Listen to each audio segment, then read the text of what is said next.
ओम विष्णु पुराणाय नमः। श्री विष्णु पुराण प्रथम अंश 16वां अध्याय नृसिंह अवतार विषयक प्रश्न।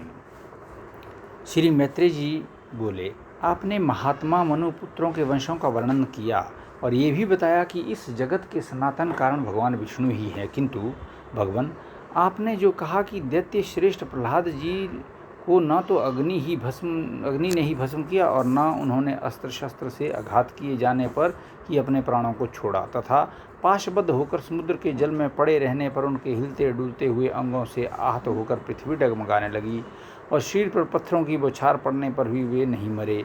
इस प्रकार जिन महाबुद्धिमान का आपने बहुत ही महत्म्य वर्णन किया है, हे मुने, जिन अति तेजस्वी महात्मा के ऐसे चरित्र हैं, मैं उन परम विष्णु भक्त का अतुलित प्रभाव सुनना चाहता हूँ। हे मुनीश्वर, वे तो बड़े ही धर्मपरायण थे, फिर दैत्यों ने उन्हें क्यों अस्त्रों शस्त्रों से पीड़ित किया और क्यों समुद्र के जल में डाला? उन्होंने किसके लिए उन्हें पर्वतों से दबाया? किस कारण से सर्पों से डंसाया? क्योंकि पर्वत शिखर से गिराया और क्यों अग्नि में डलवाया? उन महादैत्यों ने उन्हें दिग्गजों के दांतों से क्यों रुंधवाया और क्यों सर्व शोषक वायु को उनके लिए नियुक्त किया? हे मुने, उन पर दैत्य गुरुओं ने किस लिए कृत्या का प्रयोग किया और शंभरासुर ने क्यों अपनी सहस्रों मायाओं का वार किया? उन महात्मा को मारने के लिए दैत्यराज के रसोइये ने, जिसे वे महाबुद्धिमान पचा गए थे, ऐसा हलाहल विष क्यों दिया? हे महाभाग, महात्मा प्रहलाद का ये संपूर्ण चरित्र, जो उनके महान महात्म्य का सूचक है, मैं सुनना चाहता हूँ। यदि दैत्यगण उन्हें नहीं मार सके तो इसका मुझे कोई आश्चर्य नहीं है, क्योंकि जिसका मन अनन्य भाव से भगवान विष्णु में लगा हुआ है, उसको भला कौन मार सकता है? आश्चर्य तो इसी का है कि जो नित्य धर्मपरायण और भगवत आराधना में तत्पर रहते थे, उनसे उनके ही कुल में उत्पन्न हुए दैत्यों ने ऐसा अति दुष्कर द्वेष किया। क्योंकि ऐसे समदर्शी और धर्म भीरु पुरुषों से तो किसी को भी द्वेष होना अत्यंत कठिन है। उन महात्मा महाभाग मत्सर रहित विष्णु भक्त को दैत्यों ने किस कारण से इतना कष्ट दिया, सो आप मुझसे कहिए। महात्मा लोग तो ऐसे गुण संपन्न साधु पुरुषों के विपक्षी होने पर भी उन पर किसी प्रकार का प्रहार नहीं करते, फिर स्वपक्ष में होने पर तो कहना ही क्या है। इसलिए हे मुनि श्रेष्ठ, ये संपूर्ण वृत्तांत विस्तार पूर्वक वर्णन कीजिए। मैं उन दैत्यराज का संपूर्ण चरित्र सुनना चाहता हूँ। इति श्री विष्णु पुराणे प्रथम अंश 16वां अध्याय। 17वां अध्याय हिरण्यकशिपु का दिग्विजय और प्रहलाद चरित्र। श्री पराशर जी बोले, हे मैत्रेय, उन सर्वथा उदारचित परम बुद्धिमान महात्मा प्रहलाद जी का चरित्र तुम ध्यान पूर्वक श्रवण करो। पूर्व काल में दिति के पुत्र महाबली हिरण्यकशिपु ने ब्रह्मा जी के वर से गर्भयुक्त सशक्त होकर संपूर्ण त्रिलोकी को अपने वशीभूत कर लिया था। वह दैत्य इंद्र पद का भोग करता था। वह महान असुर स्वयं ही सूर्य, वायु, अग्नि, वरुण और चंद्रमा बना हुआ था। वह स्वयं ही कुबेर और यमराज भी था, और वह असुर स्वयं ही संपूर्ण यज्ञ भोगों को भोगता था। हे मुनि सत्तम, उसके भय से देवगण स्वर्ग को छोड़कर मनुष्य शरीर धारण कर भूमंडल में विचरते रहते थे। इस प्रकार संपूर्ण त्रिलोकी को जीतकर त्रिभुवन के वैभव से गर्भित हुआ गंधर्वों से अपनी स्तुति सुनता हुआ वे अपने अभीष्ट भोगों को भोगता था। उस समय उस मद्यपानासक्त महाकाय अभी ठहरो।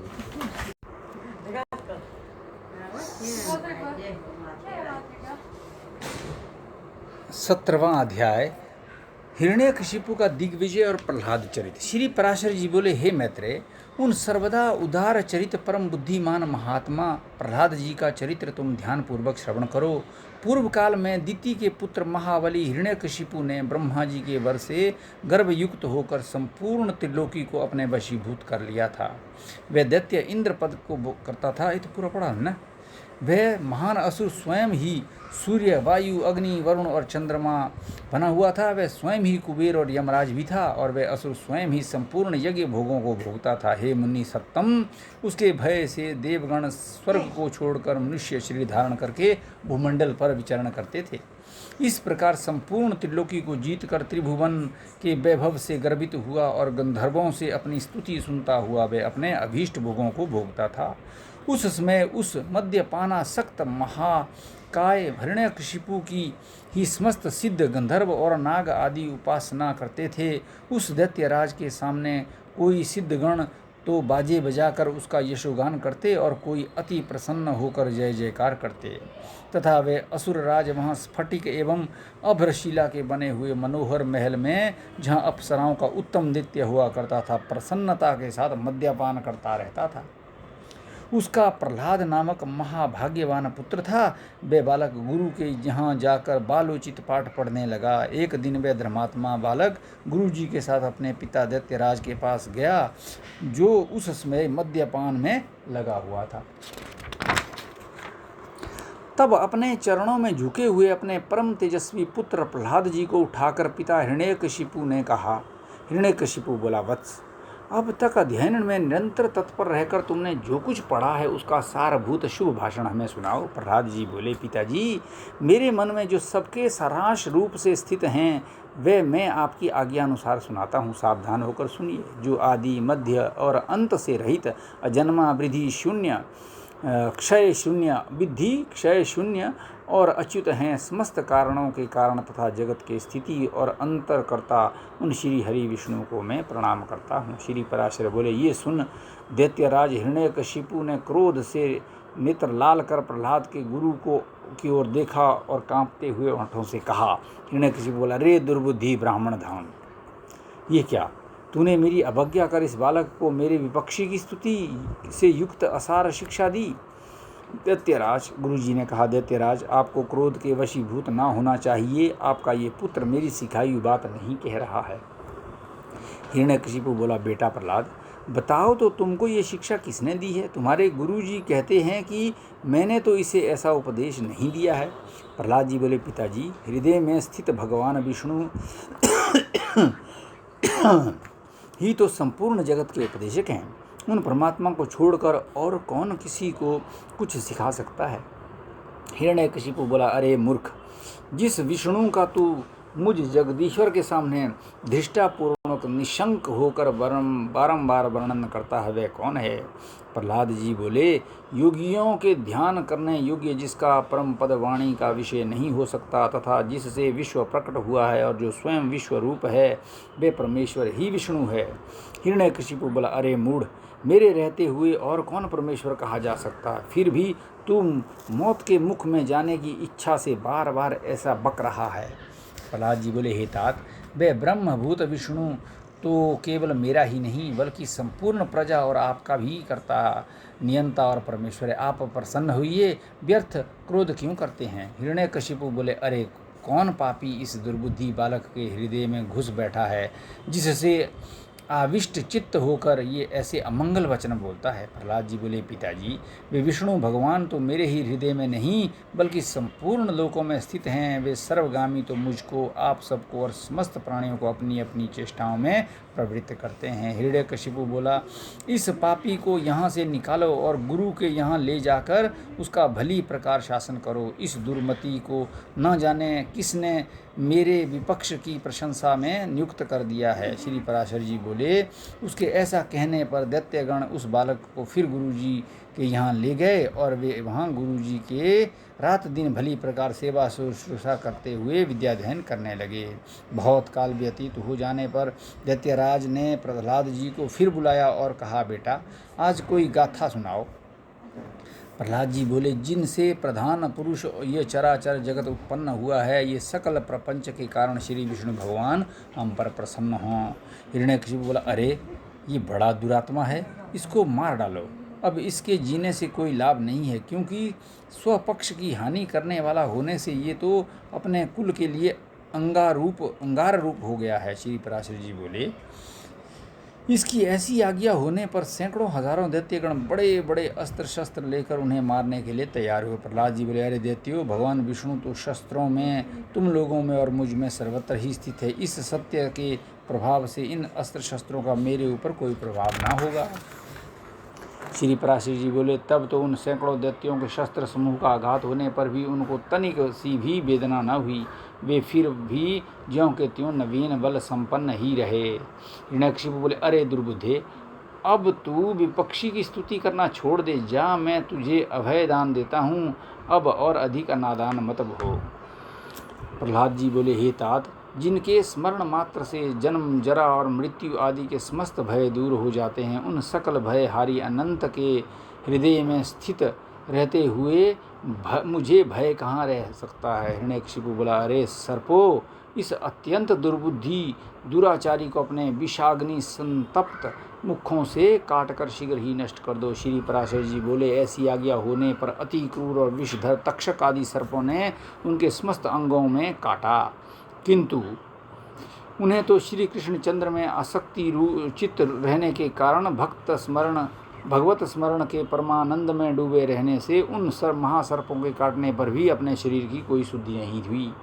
सर्प बोले, हे दैत्यराज, देखो, हमारी दाढ़ें टूट गई, मणियाँ चटकने लगी, फणों में पीड़ा होने लगी और हृदय कांपने लगे, तथापि इसकी त्वचा तो जरा भी नहीं कटी। इसलिए अब आप हमें कोई और कार्य बताइए। हिरण्यकशिपु बोला, हे दिग्गजो, तुम सब अपने संकीर्ण दांतों को मिलाकर मेरे शत्रु पक्ष द्वारा बहकाकर मुझसे विमुख किए हुए इस बालक को मार डालो। देखो, जैसे अरणि से उत्पन्न हुआ अग्नि उसी को जला डालता है, उसी प्रकार कोई जिससे उत्पन्न होते हैं और उसी के नाश करने वाले हो जाते हैं। श्री पराशर जी बोले, तब पर्वत शिखर के समान विशालकाय दिग्गजों ने उस बालक को पृथ्वी पर पटक कर अपने दांतों से खूब रौंदा, किंतु श्री गोविंद का स्मरण करते रहने से हाथियों के हजारों दांत उनके वक्षस्थल से टकराकर टूट गए। तब उन्होंने पिता हिरण्यकशिपु से कहा, ये जो हाथियों के वज्र के समान कठोर दांत टूट गए हैं, इसमें मेरा कोई बल नहीं, ये तो श्री जनार्दन भगवान महाविपत्ति और कलेशों के नष्ट करने वाले स्मरण का ही प्रभाव है। हिरण्यकशिपु बोला, अरे दिग्गजो, तुम हट जाओ, दैत्यगण तुम अग्नि जलाओ, और हे वायु, तुम अग्नि को प्रज्वलित करो, जिससे इस पापी को जला डाला जाए। श्री पराशर जी बोले, तब अपनी स्वामी की आज्ञा से दानवगण काष्ठ के एक बड़े ढेर में स्थित उस असुर राजकुमार को अग्नि प्रज्वलित करके जलाने लगे। प्रहलाद जी बोले, हे तात, पवन से प्रेरित हुआ भी ये अग्नि मुझे नहीं जलाता, मुझको तो सभी दिशाएं ऐसी शीतल प्रतीत होती है मानो मेरे चारों ओर कमल बिछे हुए हों। श्री पराशर जी बोले, तदंतर शुक्र जी के पुत्र बड़े बाग्मी महात्मा षंडामर्क आदि पुरोहितगण सामनीति से दैत्यराज की बड़ाई करते हुए बोले। पुरोहित बोले, हे राजन, आपने अपने इस बालक पुत्र के प्रति अपना क्रोध शांत कीजिए, आपको तो देवताओं पर भी क्रोध करना चाहिए, क्योंकि उसकी सफलता तो वही है।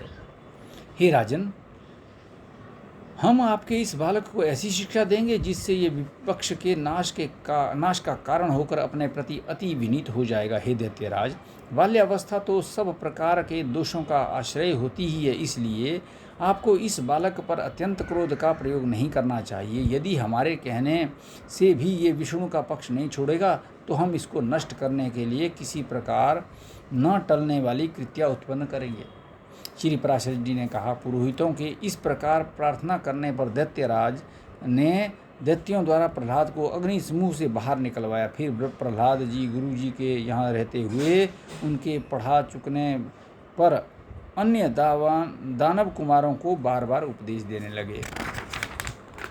प्रहलाद जी बोले, हे दैत्य कुलोत्पन्न असुर बालकों, सुनो, मैं तुम्हें तुम्हारे परमार्थवश उपदेश करता हूँ, तुम इसे अन्यथा न समझना, क्योंकि मेरे ऐसा कहने में किसी प्रकार का लोभ आदि कारण नहीं है।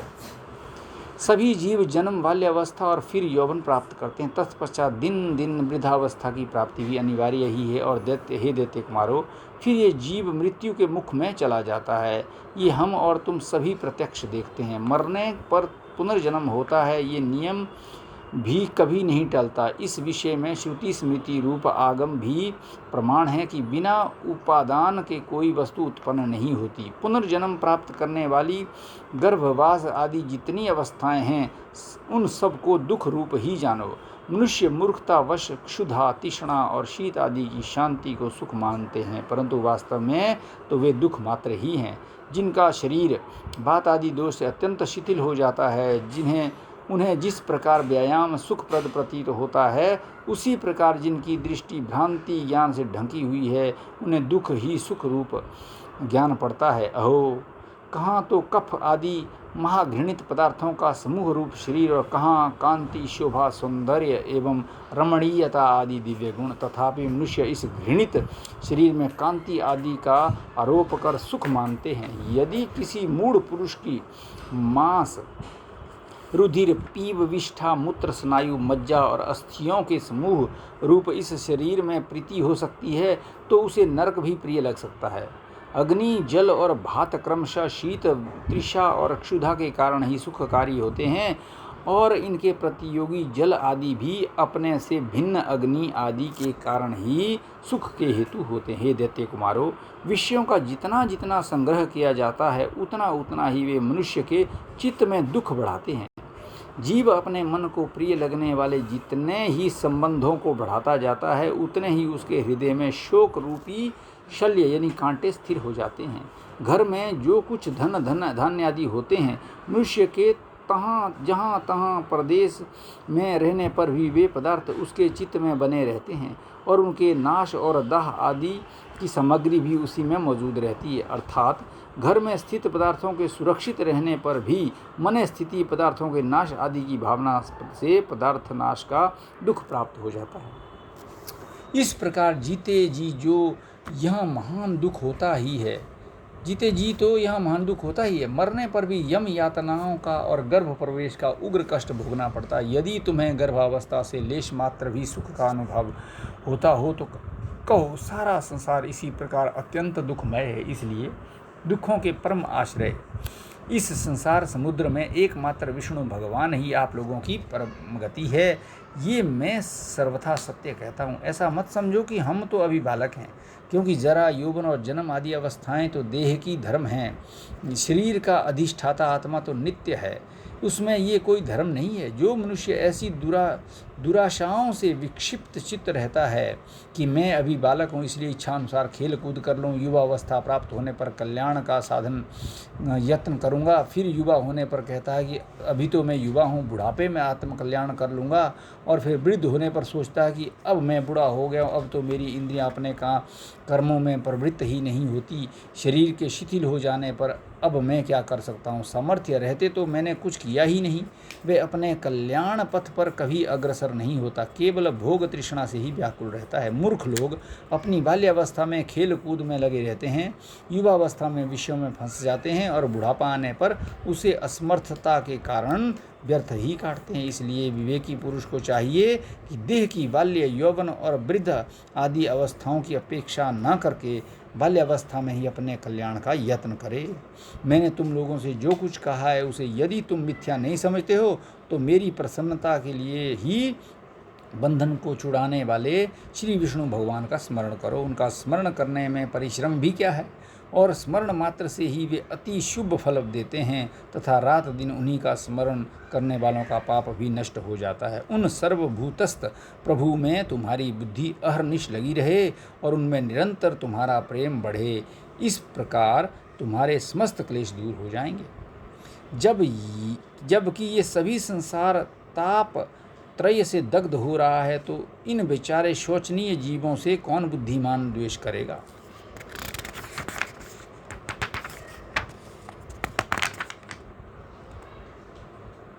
यदि ऐसा दिखाई दे और जो क्या बोल रहा है, यदि ऐसा दिखाई दे कि और जीव तो आनंद में है, मैं ही परम शक्तिहीन हूँ, तब भी प्रसन्न ही होना चाहिए, क्योंकि द्वेष का फल तो दुख रूप ही है। यदि कोई प्राणी बैर भाव से द्वेष भी करे तो विचारवान के लिए तो वे अहो ये महामोह से व्याप्त हैं। इस प्रकार अत्यंत सोचनीय ही है। हे दैत्यगण, ये मैंने भिन्न भिन्न दृष्टि वालों के विकल्प भिन्न भिन्न उपाय कहे, अब उनका